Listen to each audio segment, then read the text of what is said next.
Hello everyone. Today, we'll explain how to send and receive the distress signal or SOS using Morse light following the rules of Call Regs Annex 4 and the International Code of Signals or ICS.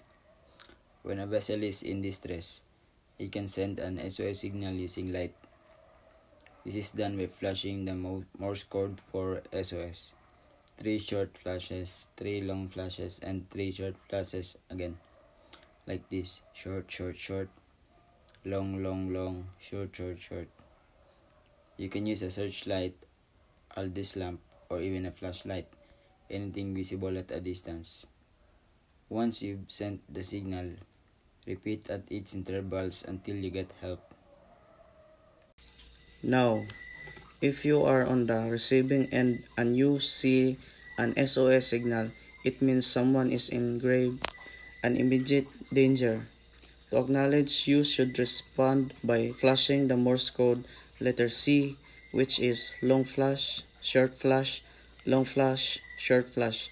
This means receive. After acknowledging, you must take action to assist or report the distress to the nearest rescue authorities.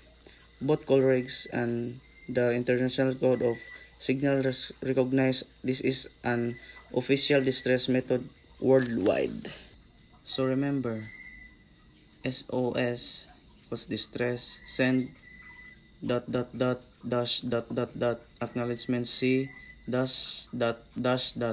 Simple actions that can save lives at sea. Thanks for watching.